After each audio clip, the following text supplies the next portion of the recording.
Naranasan mo na bang magdilig ng halaman at parang may kakaiba kang pakiramdam?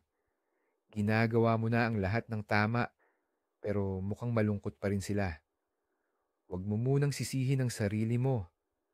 Sa totoo lang, ang pagdidilig ay hindi lang basta-basta tubig mula sa pandilig. Isa itong sining at kahit ang mga bihasang hardinero ay nagkakamali. Ngayon, ibubunyag natin ang 8 malalang pagkakamali sa pagdidilig, tig-isa para sa bawat sikat na gulay. Humanda kang magulat dahil marami sa mga pagkakamaling ito ay mukhang hindi naman nakakasama. Ang pagdidilig ang pinakapundasyon ng buhay para sa anumang halaman. Pero ang nakapagtataka, madalas ito rin ang nagiging dahilan ng kanilang pagkamatay. Masyadong maraming tubig, masyadong konti, mali ang oras o paraan, at delikado na ang animo. Mukhang madaling intindihin ang pagdidilig, di ba? Bubuhos lang ng tubig kapag tuyo ang lupa, tama? Pero paano kung sabihin ko sa iyo na hindi palaging ganoon? Ang ating layunin ay hindi lang basta basain ang lupa, kundi lumikha ng perpektong kondisyon para sa ugat ng bawat halaman. O sige, simulan na natin sa ating mga paborito pero sadyang maselan na mga kamatis. Siguro napansin niyo na minsan pumutok o nagbiak yung bunga mismo habang nasa puno o kaya nagkaroon ng itim na batik sa dulo. Ito yung tinatawag na blossom end rot o bulok sa dulo ng bunga at ang pangunahing dahilan ng mga problemang yan ay ang hindi pare-parehong pagdidilig. Isipin ninyo, parang bata ang kamatis, maliit at napakaselan. Kailangan niya ng tuloy-tuloy at maayos na alaga. Kung didiligan nyo lang ng madalang pero sagana, tapos matagal nyong pababayaan, ang ugat niya ay talagang nahihirapan. Ang lupa, minsan tuyong-tuyo, tapos biglang babad na babad sa tubig.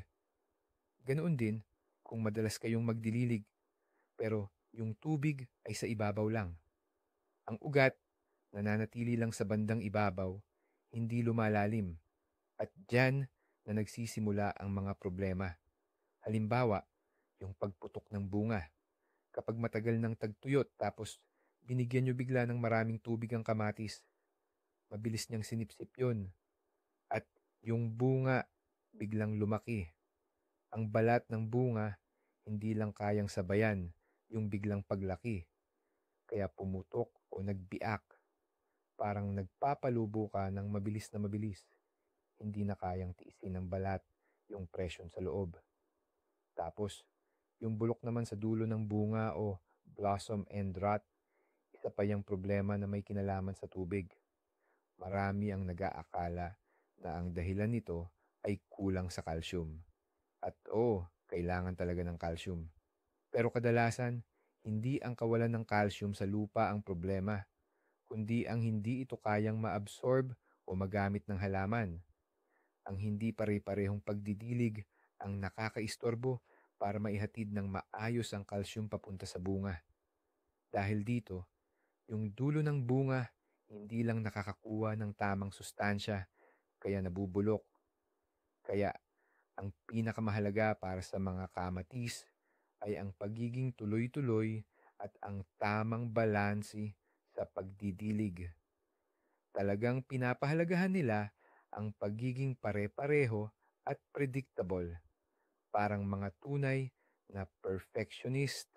Ngayon naman, pag-usapan natin ang susunod na bida sa ating hardin, ang mga pipino. Mukhang napakasimple lang ng pagdidilig ng pipino, di ba? Buhusan mo lang ng tubig, ayos na. Pero dito nagtatago ang isang malaking pagkakamali. Ang pagdidilig sa mga dahon, lalo na kung tirik ang araw. Napansin mo na ba ang maliliit na batik-batik sa mga dahon ng pipino pagkatapos mo itong diligin sa tanghali? Hindi yan basta-basta lang. Isipin mo na bawat patak ng tubig sa dahon ay parang isang maliit na magnifying glass or lens. Ang sinag ng araw, pagdaan sa patak ng tubig, ay nagfo-focus sa surface ng dahon. At ano ang nangyayari? Tama ka, para itong literal na napapaso o nasusunog.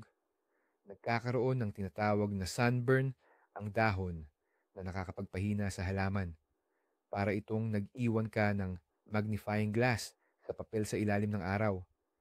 Pero hindi pa dyan nagtatapos ang problema. Ang pangalawa at mas delikado pang issue sa basa-basang dahon ay ang paglikha nito ng perpektong lugar para dumami ang fungal diseases o sakit na dala ng amag at fungi. Mahilig sa moisture ang pipino pero hindi sa kanilang mga dahon. Ang moisture na naiiwan sa mga dahon, lalo na pag malamig ang gabi, ay nagiging pugad ng iba't ibang klase ng fungi. Isipin mo ang powdery mildew. Ito yung parang puting pulbos na parang harina na lumalabas sa mga dahon ng pipino. Kung laging basa ang mga dahon, lalo na kung kulang sa hangin ang lugar, mas lalong tataas ang tsansa na magkaroon ng powdery mildew. Mabilis dumami ang fungi, nagpapahina sa halaman, at sa huli, pwedeng tuluyang masira ang buong ani. Kaya tandaan ang gintong tuntunin para sa pipino. Ang pagdidilig ay dapat diretso lang sa ugat o sa puno. At kung magdidilig man sa umaga, siguraduhing matutuyo na ang mga dahon bago pa man sumikat ng tirik ang araw. Ngayon naman, pag-usapan natin ang reyna ng mga halamang ugat, ang karot. Parang ang dali lang daw nitong alagaan. Itanim lang ang buto at tutubo na ng kusa. Pero kahit dito, may isang malaking pagkakamali sa pagdidilig na pwedeng sumira sa buong ani. Ito ay ang hindi pantay na pagdidilig. Lalong kritikal ito pagkatapos tumubo ang buto at nagsisimula ng umusbong ang ugat.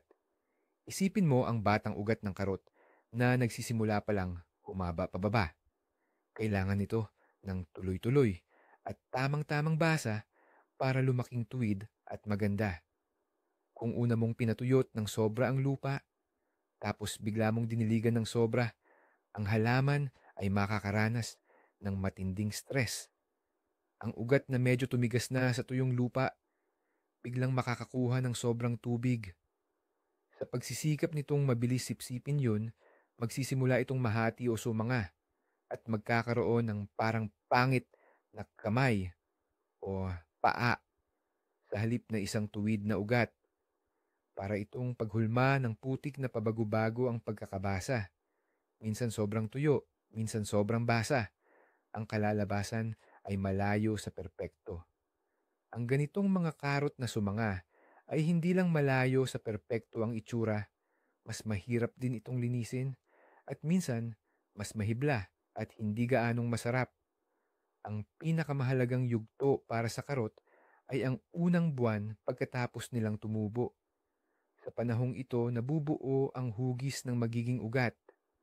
Kung sa panahong ito ay pabago-bago ang basa ng lupa, asahan mo na ang mga hindi magandang sorpresa.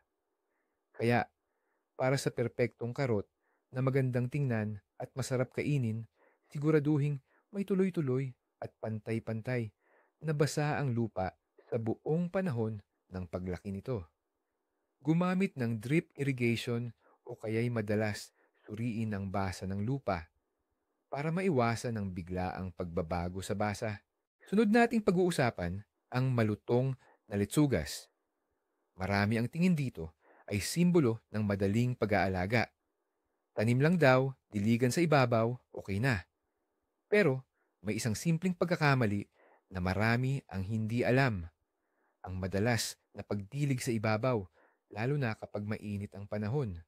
Ito ang dahilan kung bakit madalas nakakadismaya. May karaniwang akala na ang litsugas ay mahilig sa maraming tubig at pwedeng diligan direkta sa dahon. Pero ang totoo, hindi palagi ganyan.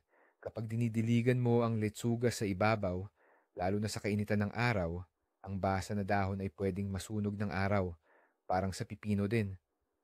Pero hindi lang yan. Ang pangunahing problema, ito ang nagpapabilis sa tinatawag na bolting. Ano ba yung bolting na yan? Ito Yung kapag ang litsugas, imbes na bumuo ng malusog at maraming dahon, ay biglang maglalabas na ng tangkay para mamulaklak at magbinhi. Nangyayari ito kapag na-stress ang halaman. Madalas dahil sa biglaang pagbabago-bago ng temperatura, sobrang init na panahon, at syempre, maling pagdilig. Ang madalas na basa sa ibabaw tuwing mainit, kasama pa ang sobrang init na lupa, ay senyales sa halaman na parang sinasabing, kailangan na agad magparami bago pa lumala ang sitwasyon. At kapag nagsimula na itong magbolt, ang dahon ng litsugas ay nagiging mapait at matigas. Nawawala ang sarap at sa halip na malambot at malutong na litsugas, makukuha mo ay hindi kaaya-ayang pait. Nakakahinayang talaga. Parang nawala ng saysay ang lahat ng alaga mo. Para maiwasan ito, diligan ng litsugas ng sagana pero direkta sa ugat. Ang pinakamaganda, diligin ng maaga, sa umaga o hapon na gabi kapag hindi natirik ang araw. Tutulong ito para manatiling basa ang lupa malapit sa ugat at maiwasan ang pagkasobrang init ng dahon. Sa ganitong paraan, mananatiling malambot, makatas, at walang pait ang iyong litsugas. Ngayon naman, pag-usapan natin ang ating paborito, ang matamis na sili. Maraming hardinero ang nakakaranas na ang sili ay hirap lumaki, nanlulupaypay, o kaya na may tuluyang namamatay. At isa sa pangunahin, pinakanakamamatay na pagkakamali sa pagdidilig para rito ay ang sobra-sobrang pagdidilig kasama ang mahinang drainage. Ang sili ay talagang hindi matiis ang tinatawag na basang paa. Isipin nyo ang ugat ng sili. Hindi lang tubig ang kailangan nila para mabuhay, kundi pati oxygen para makahinga. Kung palaging lubog sa tubig ang lupa, lalo na kung naiipon ng tubig sa paso o taniman dahil sa mahinang drainage, napupuno ng tubig ang mga espasyo sa pagitan ng mga butil ng lupa. Kakaunti na lang ang oxygen. Literal na nagsisimulang masakal ang mga ugat at mas malala pa, nagnanasa. Kahit pamukhang kulang sa tubig ang halaman sa ibabaw dahil sa pagkalanta ng mga dahon, sinyalis ito ng kakulangan sa oxygen, hindi sa tubig. Ito ang tinatawag na maling pagkalanta. Sa kagustuhang makatulong, didiligan nyo palalo at sa halip na makabuti, lalo lang ninyong pinapalala ang problema patungo sa tiyak na pagkamatay ng halaman. Maaaring hindi agad halata ang mga senyalis ng sobrang pagdidilig. Naninilaw ang mga dahon, nalalagas, mukhang malungkot o mahina ang halaman. Nakalulungkot ito, lalo na kung nagsisikap kayo pero baligtad ang resulta. Para maiwasan ang trahedyang ito, palaging tingnan ng moisture o halumigmig ng lupa bago magdilig. Simpleng itusok lang ang daliri ng ilang sentimetro sa lupa. Kung tuyo, diligan. Kung basa o mamasa-masa pa, maghintay muna. Para sa sili, mas mabuti ng kulangin sa dilig kaysa sa masobrahan. Siguraduhin na may magandang drainage ang inyong mga paso o taniman para malayang umagos ang sobrang tubig. Gusto ng sili ang mamasamasang lupa pero hindi yung lubog sa tubig. Hayaan ninyong huminga ang ugat nito at tiyak na suklian kayo nito ng masaganang ani. Magsimula tayo sa patatas, ang sikat na tanim na laging nasa hapag kainan. Sa unang tingin, para bang hindi ito mahirap alagaan, itanim mo lang sa lupa, hintayin ang ani. Pero may isang malaking pagkakamali na pwedeng lubhang makabawas sa iyong ani o gawin itong hindi maganda ang kalidad. Ito ay ang kakulangan sa tubig, lalo na sa kritikal na panahon ng pagbuo ng mismong patatas. Marami ang nag-iisip na hindi masyadong kailangan ng patatas ng dilig dahil kakayod daw ito sa lupa at makakahanap ng tubig. May katotohanan naman dyan, medyo matiisin nga sa tagtuyot ang patatas. Pero may isang mahalagang yugto, ang panahon ng pagbubutil at pamumulaklak at lalo na ang simula ng paglaki ng patatas sa ilalim. Ito ang yugto kung saan kailangan ng patatas ang tubig tulad ng hangin. Isipin mo, ang iyong tanim ay aktibong lumalaki, ang mga dahon at tangkay, namumulaklak, at sa ilalim ng lupa, nagsisimula ng mabuo ang mga magiging bunga mo, ang iyong mga patatas. Kung sa panahon na ito ay masyadong tuyo ang lupa, hindi lubusang lalaki at uunlad ang patatas. Liliit ang mga ito, magiging depektibo, at madalas ay baluktot o hindi pantay ang hugis. Sa halip na malalaki at magandang patatas, makukuha mo ay parang mga butil-butil at hindi kaaya-ayang tingnan. Bukod pa riyan, ang kakulangan sa tubig sa panahong ito ay pwedeng maging sanhi ng pagkalat ng isang hindi ka nais-nais na sakit na tinatawag na scab. Ito ay lumalabas bilang magaspang, kulay kape na mga batik sa balat ng patatas na sumisira sa hitsura nito at nakakaapekto sa lasa. At ang lahat ng ito, tila ba, dahil lang pala sa kulang sa tubig. Kaya't napakahalaga na bantayan ang kahalumigmigan ng lupa sa panahon ng pamumulaklak at pagsisimula ng pagbuo ng patatas. Kung tagtuyot ang panahon, siguraduhing diligan ito ng sapat at malalim. Mas mainam na madalang diligan, pero masagana o malalim upang umabot ang tubig sa ugat kung saan nabubuo ang patatas. Isang beses sa isang linggo na masaganang dilig kapag mainit ang panahon ay mas epektibo kaysa araw-araw na paspray lang sa ibabaw. Bigyan ng tamang tubig ang iyong patatas sa tamang panahon at bibigyan ka nito ng masaganang ani na ikatutuwa mo. Ngayon, pag-usapan natin ang ating katuwang sa kusina, ang sibuyas. Pangarap ng bawat hardinero na makapagpatubo ng malaki at makatas na sibuyas. Pero madalas, ganito ang nangyayari. Malusog ang dahon, berde, pero ang bombilya ng sibuyas ay maliit at hindi kagandahan.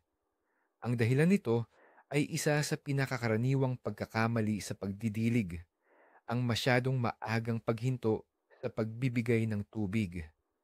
Maraming naghahardin ang naniniwala na kapag nagsisimula ng manilaw at humapay ang dahon ng sibuyas, kailangan nang itigil ang pagdidilig. Ang lohika ay, senyalis daw ito na hinog na ang bombilya at kailangan na itong matuyo para mas tumagal kapag inimbak. At may punto naman yan. Pero may mahalagang detalye na madalas hindi napapansin. Isipin mo, aktibong lumalaki at bumubuo ang bombilya sa ilalim ng lupa. Nagdadagdag ito ng mga sapin, nag-iipon ng sustansya. Kung bigla mong ititigil ang pagdidilig kapag nagsisimula pa lang manilaw ang dahon, iisipin ng bumbilya na kailangan na niyang ihinto ang paglaki. Titigil ito, kahit pa kaya pa nitong lumaki at mas maging malaman. Parang inagaw mo ang pagkakataon nito na umabot sa pinakamalaking sukat at maging tunay na makatas. Siyempre, hindi rin naman maganda ang masyadong matagal na pagdidilig. Puwedeng mabulok ang mga bumbilya at maikli ang panahon ng imbakan. Pero ang tuluyang paghinto ng pagdidilig ng masyadong maaga bago anihin ay nakakasama rin. Kaya kailan ang tamang panahon, dapat unti-unting itigil ang pagdidilig mga 2 hanggang 3 linggo bago ang inaasahang anihan kapag karamihan na ng dahon ay nanilaw at humapay. Ang unti-unting pagbawas ng tubig ang makakatulong sa bumbilya para lumaki, maging matigas, at maging handa para sa mahabang imbakan. Huwag magmadali sa pagtigil ng pagdidilig at pasasalamatan ka ng iyong sibuyas sa pamamagitan ng malalaki at matitigas na bumbilya na magandang iimbak. Ito ang tunay na nakatagong banta sa iyong ani. At heto na tayo sa ating huling pero napakahalagang paksa, ang paborito nating lahat na repolyo. Makatas, malutong, ito ang ipinagmamalaki ng bawat hardin. Pero kahit siya, mayroon ding kasalanan sa pagdidilig na pwedeng literal na sirain ang inyong ani. Ang pangunahing pagkakamali, ang hindi regular na pagdidilig, lalo na ang biglaang pagbabago sa moisture ng lupa. Isipin nyo ang isang ulo ng repolyo. Lumalaki ito, Bumubuo ng siksik at matatag na ulo mula sa napakaraming dahon. Ang prosesong ito ay nangangailangan ng katatagan o stability. Kung una ninyong pinatuyo ang repolyo, kondisyon ng tagtuyot, tapos bigla ninyong binigyan ng napakaraming tubig, nagkakaproblema na. Ang ulo ng repolyo na nasanay sa kakulangan sa tubig ay biglang sabik na sumisipsip ng tubig ng maramihan. Ang mga panloob na dahon nito ay mabilis na napupuno ng moisture at nagsisimulang lumaki ng napakabilis. Pero heto ang problema. Ang mga panlabas na nabuo ng mga dahon ng ulo ay hindi kasing flexible at hindi makasabay sa mabilis na paglaki ng mga panloob na layer. Hindi lang sila makahaba o makalawak ng kasing bilis. Bilang resulta, ano ang mangyayari? Tama, ang ulo ng repolyo ay basta na lang pumutok. Pagdating niyo sa hardin, ang inyong maganda, halos hinog ng ulo ay nahahati sa dalawa o nadudurog sa mga dahon. Isipin niyo na lang ang pagkakaputok ng inyong repolyo. Nakakainis yan dahil lahat ng pinaghirapan nyo sa pagpapalaki ay nasayang. Ang mga lamat ay pwedeng iba-iba, mula sa maliliit, halos hindi halata, hanggang sa lagpas o malalim na nagpapawalang bisa sa ulo para sa pag-iimbak o paggamit. Sa bagay, hindi lang ito nangyayari sa puting repolyo, kundi pati na rin sa cauliflower, broccoli, at maging sa Brussels sprouts. Lahat sila ay ayaw sa pabago-bagong moisture level sa lupa. Para maiwasan ang malungkot na sitwasyong ito, bigyan ang inyong repolyo ng regular at sapat na pagdidilig, lalo na sa panahon ng aktibong pagbuo ng ulo. Ang lupa ay dapat laging katamtamang basa, walang biglaang pagkatuyo at biglang pagiging sobrang basa. Mas mainam na magdilig ng mas madalas, pero katamtaman lang ang dami kaysa bihira pero sobra-sobra. Gumamit din ng mulching para makatulong na mapanatili ang moisture sa lupa at mabawasan ang pagbabago-bago nito. Sa ganitong paraan, ang inyong ani ng repolyo ay magiging buo at walang sira. Handa na para sa pag-aatsara o sariwang salad.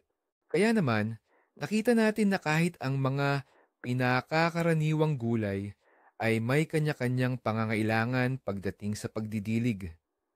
Ang nakakakabanga, minsan ang sobra o kulang nating pagdidilig na akala natin ay pag-aalaga. Yun pala ang nagiging dahilan ng kanilang pagkasira o pagkamatay. Tandaan natin, ang susi sa tagumpay ay ang patuloy na pagmamasid at ang pag-intindi sa totoong pangangailangan ng bawat tanim. Ang pinakamalaking pagkakamali talaga ay ang hindi pagbibigay pansin sa kakaibang pangangailangan ng bawat uri ng gulay. Dahil, sa totoo lang, walang isang universal rule or pangkalahatang tuntunin pagdating sa pagdidilig. Maraming salamat sa inyong panunood ng video na ito hanggang sa huli. Umaasa kami na sa mga tips na ito, mas magiging malusog at masigla na ang inyong mga pananim. Huwag po kalimutang mag-subscribe sa aming channel, i-like ang video na ito, at syempre, ibahagi ang inyong mga karanasan sa comment section sa ibaba. Ibahagi nyo sa amin, alin sa mga pagkakamaling ito ang pinakanakagulat para sa inyo at alin naman dito ang naranasan nyo na mismo.